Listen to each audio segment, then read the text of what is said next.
अनावश्यक रूप से पूज्य संतों को विवादित करने का प्रयास होता है, अनावश्यक रूप से।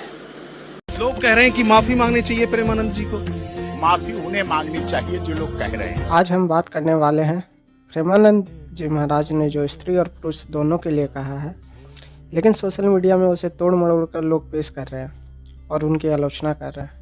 आइए सबसे पहले हम देखते हैं प्रेमानंद जी महाराज ने एग्जैक्ट क्या कहा। एक लड़की 10-10 लड़कों से संबंध रखती है, वो क्या अपने पति पर भाव रखेगी? एक लड़का 10-10 लड़कियों पर संबंध रखता है, वो क्या अपनी पत्नी से भाव रख पाएगा? अब क्या आपका गृहस्थी धर्म होगा जिसकी पत्नी चंचल है, जो स्वभाव में जिसका पति व्यभिचारी है, वो क्या गृहस्थी धर्म? गृहस्थी धर्म तो तब होता है जब दोनों एक दूसरे से प्यार करते हो। ये कोई ऐसे खेल थोड़ी है। ये हम बार बार कह रहे हैं, जो गर्लफ्रेंड बॉयफ्रेंड चला है हमारे सनातन धर्म के लिए महाविष है। योगी जी और लोगों का रिएक्शन देखेंगे। प्रेमानंद जी महाराज ने कुछ गलत नहीं कहा, उन्होंने तो सिर्फ समाज को आईना दिखाया है जो अभी चल रहा है समाज में। वो तो सिर्फ प्रयास कर रहे हैं ताकि लोग सही और गलत में फर्क कर सके और अपने आदतों को सुधार कर सही राह पर चल सके। अनावश्यक रूप से पूज्य संतों को विवादित करने का प्रयास होता है, अनावश्यक रूप से, क्योंकि जिनका पूरा जीवन ही विवादित है वे पूज्य संतों को भी विवादित करने का प्रयास करते हैं। वे लगातार कुछ न कुछ लिखेंगे, कुछ न कुछ विघ्न और बाधा खड़ी करने का प्रयास करेंगे, लेकिन इन सब की चिंता के बगैर सनातन धर्म के लिए, इस देश के लिए, भारत की एक समृद्ध विरासत के संरक्षण के लिए हम सबको मिलकर के कार्य करना होगा, मिलकर के काम करना होगा। जो इन पूज्य संतों की वाणी में दिव्यता है, जो तेज है, ये प्रभु की ही सिद्धि है। लोग कह रहे हैं कि माफी मांगनी चाहिए प्रेमानंद जी को। माफी उन्हें मांगनी चाहिए जो लोग कह रहे हैं। ये लोग वो हैं जो लिव इन में रह रहे हैं। ये कहां की सभ्यता आ गई?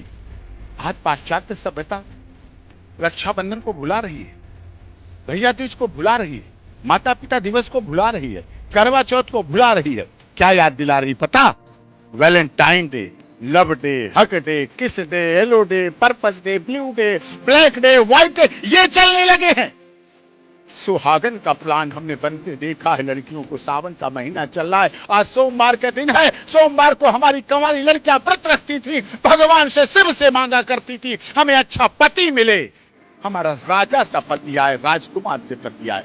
आज शादी के समय ही विधवा प्लान बनाए जाने लगे कि विधवा बन के हमें क्या करना है, विधवा बन के हमें किसके साथ रहना है। क्या समाज जा रहा है, किस तरफ समाज जा रहा है? नंगा करने के लिए पूरी दुनिया घूम रही है, पर अगर कोई श्रृंगार पहनने को बोल रहा है तो उसको गाली पड़ रहा है। उन्होंने गलत क्या बोला? यही बोला ना कि बेविचार मत करो। बेविचार का मतलब क्या होता है कि अगर जो क्रोनोलॉजी समझी जाए उसके हिसाब से क्या है कि आप अपने पति को हो, पति आपका है, ठीक है। अगर आप फॉर एग्जाम्पल आप रिलेशन में हो तो रिलेशन में एक आदमी के साथ ही रहोगे ना। प्रेमानंद जी महाराज जी ने जो बोला है बहुत सोच समझ कर बोला है, मैं उनका पूर्ण रूप से समर्थन करता हूं। और ये जो अनाप शनाप तरीके से कंट्रोवर्सी कर रहे हैं, ये केवल दो कौड़ी के लोग सेकुलर जो हैं वो उनके बयान को वीडियो एडिट करके दिखाया जा रहा है। महाराज जी ने जो बोला है ना, उनकी अंदर की जो आत्मा है ना, वो मतलब दुखित थी। ये जो समाज को देख देख के, ये जो मतलब महाराज जी ऐसे नहीं कि घर में बैठे हुए हैं, महाराज जी भी सब में घूम रहे हैं, पार्क में भी जाते हैं, इधर उधर सब में देख रहे हैं माहौल को देख कर उन्होंने ये विचार, अपनी विचारधारा अपने लोगों के सामने रखी है और बहुत अच्छी है।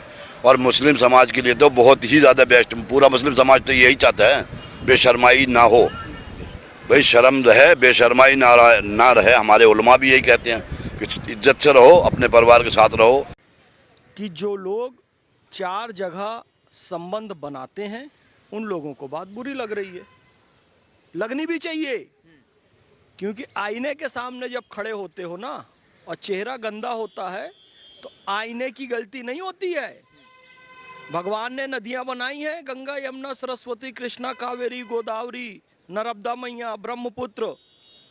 जाकर थोड़ा मुंह धो लो, चेहरा धो लो, गंदगी साफ कर लो, फिर आईने में देखो तो अच्छे दिखोगे।